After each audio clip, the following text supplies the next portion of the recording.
Have you ever come across a book so strange, it felt like you were watching a treasure hunting scene straight out of a movie? You might think something like that only belongs on the big screen.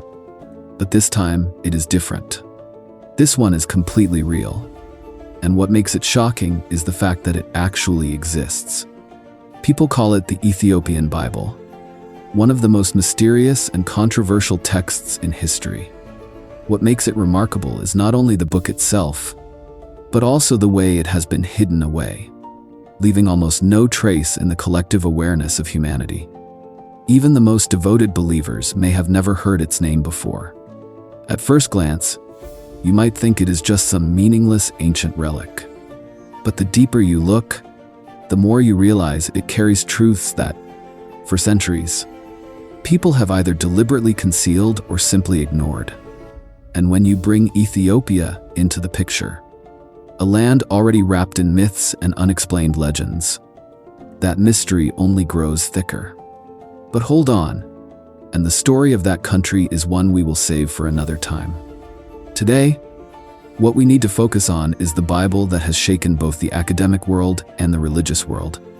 So, are you ready to step with me into a secret that perhaps we were never meant to know? To understand why that Bible is so extraordinary, we need to look at the land that has guarded it for thousands of years. Ethiopia. This is not just a country sitting on the Horn of Africa. It is also one of the oldest living civilizations in the world. While many African nations endured colonization, Ethiopia was the rare exception.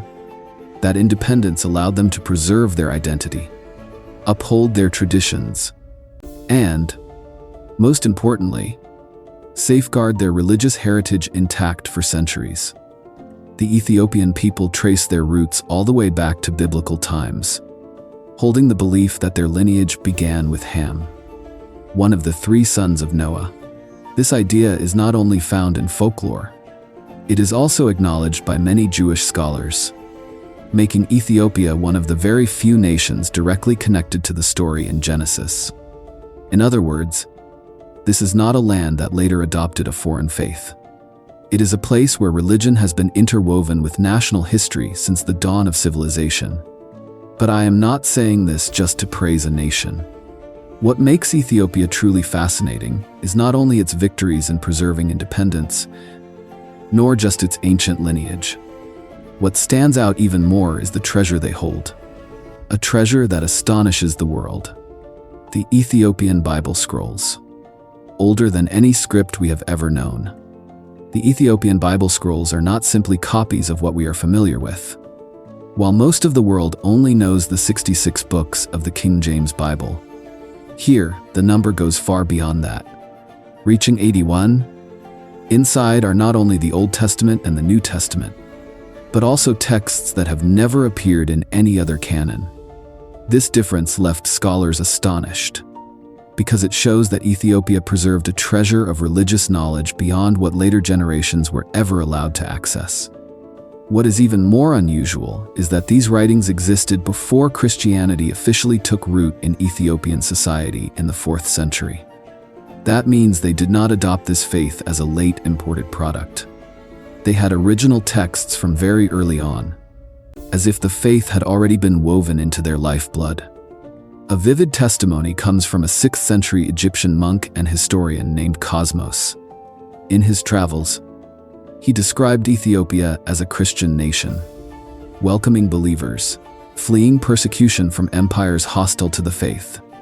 That detail, when compared with what Ethiopia still holds today, strengthens the belief that this is the oldest organized Christian community in the world. Beyond that, Ethiopia is also home to one of the oldest illustrated Christian books ever discovered, written in Ge'ez, the ancient Ethiopian language. The book was found in 2010 in a monastery perched high on a mountaintop. Its pages, filled with illustrations that are both simple and sacred, not only recount the story of the gospel, but also reveal how the Ethiopian people preserved their faith through art and writing. Every timeline, every witness, every archaeological discovery contributes to one shared picture. Ethiopia is not only a land of long history, but also the cradle of rare Christian heritage. If you look a little deeper, you will see that Ethiopia is not only mentioned because of its ancient Bible scrolls, but also tied to one of the most famous legends in both the Old Testament and folklore: the connection between the Queen of Sheba and King Solomon. Ethiopian records say that around the 10th century before Christ, the Queen of Sheba traveled a long distance to Jerusalem in search of the wisdom of that renowned king. Their meeting did not just leave a historical mark. It also opened a lasting bond. From that encounter, it is believed that a son named Menelik was born. And Menelik became the very first emperor of Ethiopia, founding an entire dynasty. At first, it may sound like nothing more than a beautiful legend. But the surprising part is that modern science has added another layer of evidence to this story. In the year 2012, researchers conducted genetic studies on many Ethiopian groups. The results showed traces of intermixing with Egyptians, Israelites, and even Syrians. A blend that could have happened about 3,000 years ago, right at the time when Sheba is believed to have reigned. These findings do not directly prove the legend, but they strengthen its credibility with concrete scientific markers. The blend of romantic legend and modern genetic evidence makes the story of Sheba, Solomon, and Menelik no longer stand alone in imagination. Instead, it merges into Ethiopian history as an inseparable part of it. And from there, we see even more clearly that the Ethiopian Bible is not just old pages of text. It is a doorway into connections between the past, the present, and faith itself. And when you tie it all together, the question becomes even clearer. If this treasure is so important and so valuable, why has it been forgotten and even left out of the official canon? To understand why the Ethiopian Bible was pushed out of the official canon, we need to trace back to the history of how the Bible we know today was formed.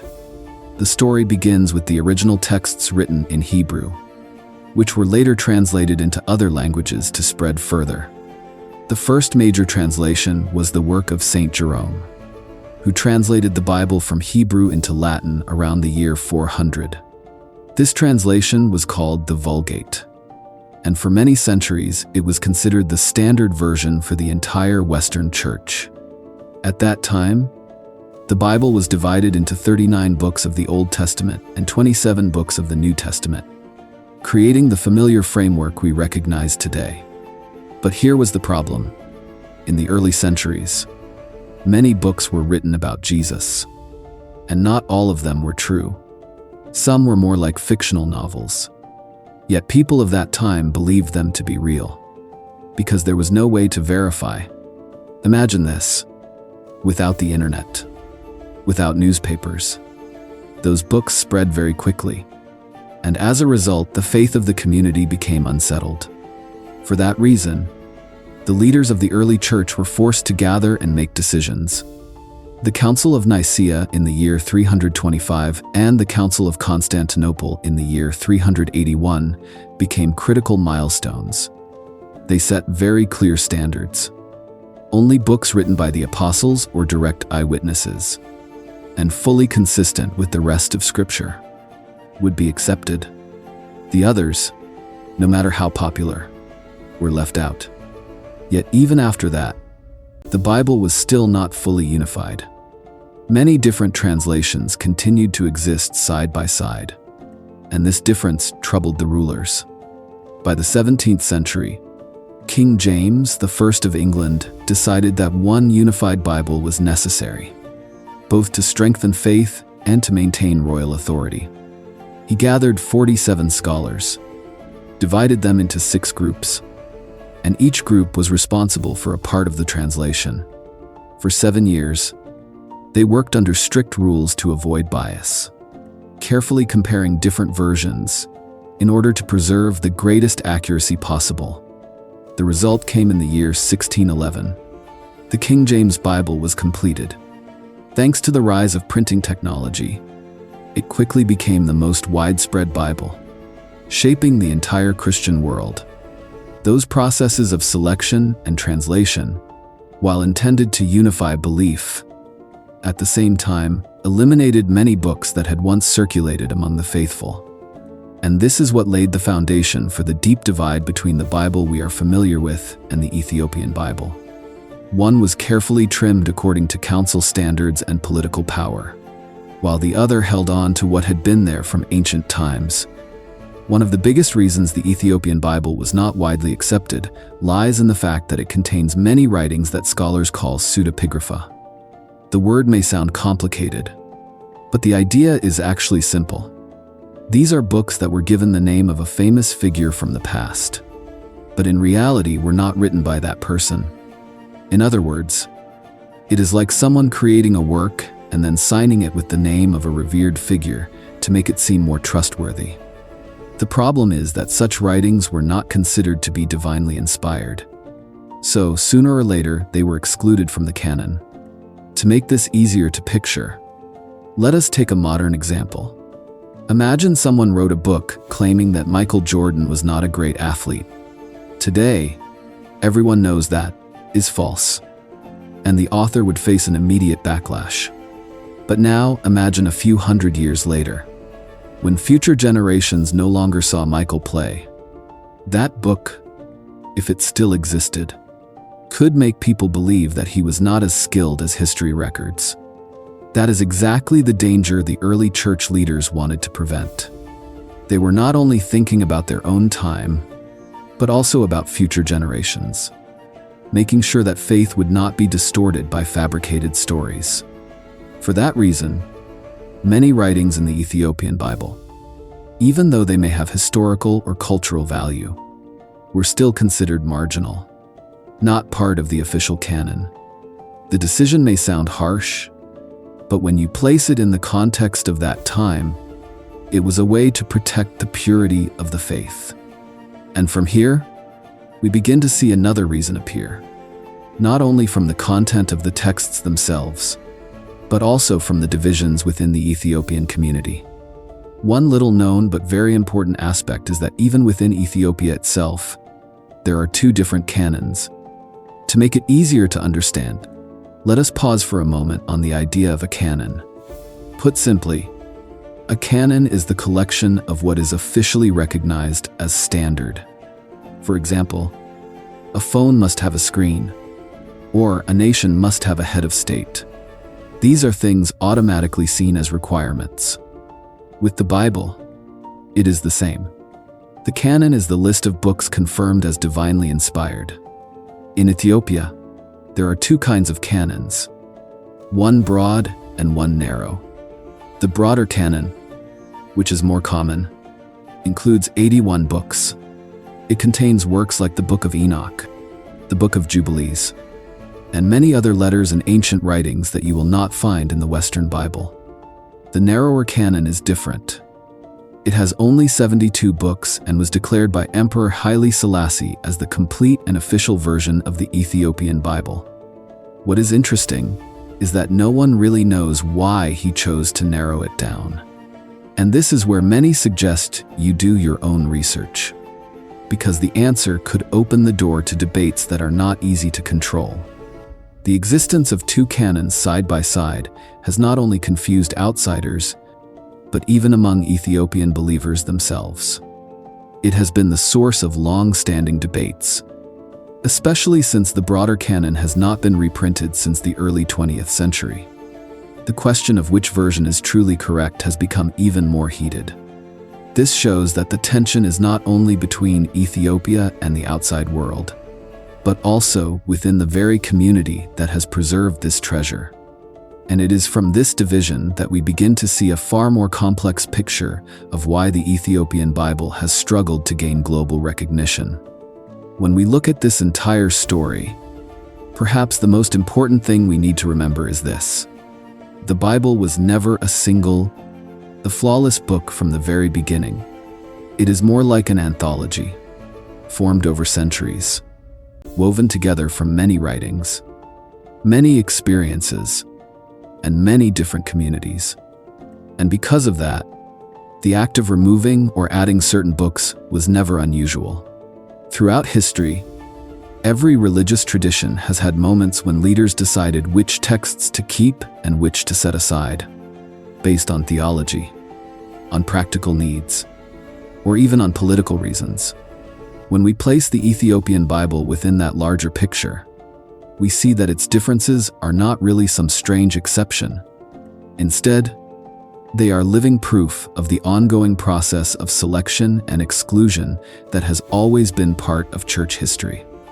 This does not deny the value of the familiar Bible we know, but it helps us understand that humanity's faith has been built through a stream that is diverse, layered, and shaped by human decisions.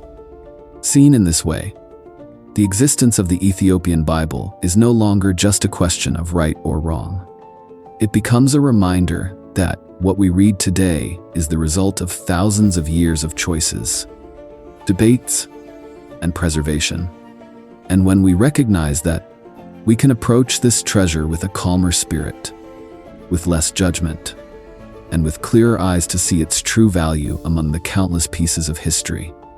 Another reason, which may sound simpler but is incredibly practical, is the barrier of language.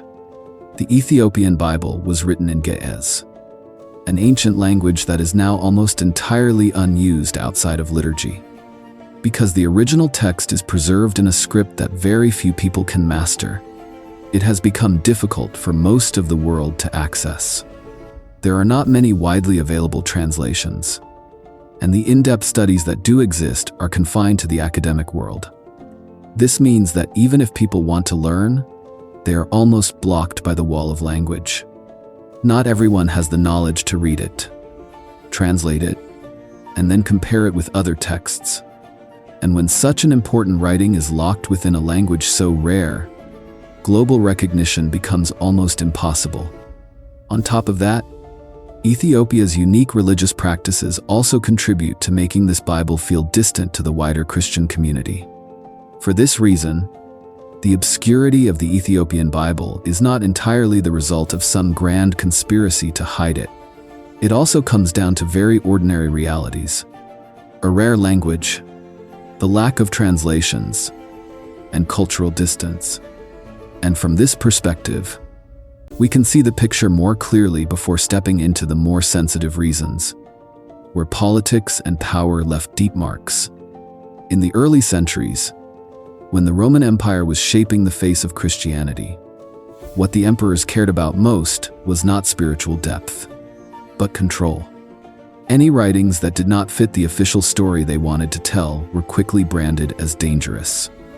Many scrolls were ordered to be destroyed simply because they did not serve the purpose of reinforcing power. But history has never been willing to remain completely silent. Some monks risked everything to hide those manuscripts in large clay jars buried deep in the desert. And centuries later, in the 1940s, when the Dead Sea Scrolls were unearthed, the world was shocked to realize there was an entire treasure that had been buried to escape destruction. That discovery not only changed our understanding of the past, but also showed clearly that what we call the Bible today once went through a harsh and selective process. Yet political power was not the only challenge. Ethiopia, throughout the 20th century, endured invasions and upheavals. Islamic armies, Italian fascists, and even devastating fires in the 1930s destroyed many monasteries. And yet, in a way that seems unbelievable, those ancient texts still survived, enduring through war, through fire, and through time itself. That is what gives the Ethiopian Bible such a special power.